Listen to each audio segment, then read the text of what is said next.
Okay, sorry that I cut this particular problem in half, but we basically answered the particular question at hand, which is at the actual time that Wade gets the receivables, that's a non-recognition event at that time. He'll have recognition later when he collects the receivables, so at the time it's a 0, and that's the answer to the problem, A, that is non-recognition to Wade. And it's an unusual problem because in the first part, which was question 71, Pamela had a tax recognition event because she got cash. That makes sense. She's going to pay tax on the cash she got. Wade, on the other hand, is going to wait. Now, the question with Wade is, if you look at, again, you got to look at the overall picture. Pamela is going to pick up $5K of ordinary income. From the last problem, we saw that.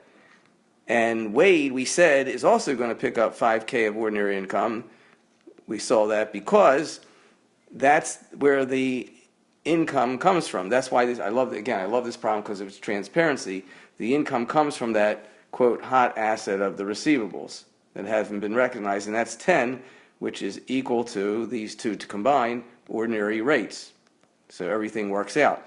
The issue with Wade is we said, wait a minute, it's a non-recognition event. He just gets the receivables. That's the aggregate theory. No tax when he gets it. What happens later? So he'll later get $10,000 for the receivables because that's what they're worth. He really only should recognize a gain of 10. So let's look at it this way. This is the great way to look at it. He's going to get 10, but his gain should only be 5. See how I love doing the re-engineering because then it really makes you start seeing how to solve the problems from the beginning. This is going to be an ordinary income rate. All right? But he's only supposed to pick up 5. So we're missing something here. And what we're missing, obviously, is a 5 in order to make it work out. And that means that his basis in the receivable has to be 5. How does that happen? We do the following. We say, all right, his receivable value that when he got it was 10. The value, his basis, this is the value. Again, non-recognition event we're looking at the moment, but his basis was 5. And so that's why we know eventually his gain will be 5. That makes sense. How do we get to this point to preserve the AR gain when he collects it to be 5 at ordinary rates? You do the following. You say, take his basis and say that's the basis of the accounts receivable in Wade's hands. In Wade's hands, the basis of the accounts receivable is 5. You could take the basis that he has here and assign it to the accounts receivable. Yes, you'd say, oh, I don't see that. When you look here, the basis of receivables is 0. Oops. How do you get 5 to it?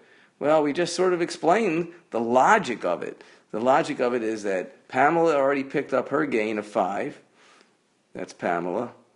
Wade has to pick up his gain of 5, and that's got to be ordinary. But he can't pick up 10. If you say Wade collects the receivables, he collects 10, he pays tax on 10, as I showed you, it adds up to too much. If he pays tax on 10, and that's Wade, and she pays tax on 5, where's the 15K gain? We went back and we saw there is no 15K gain. Okay, so it can't be a 15 total gain.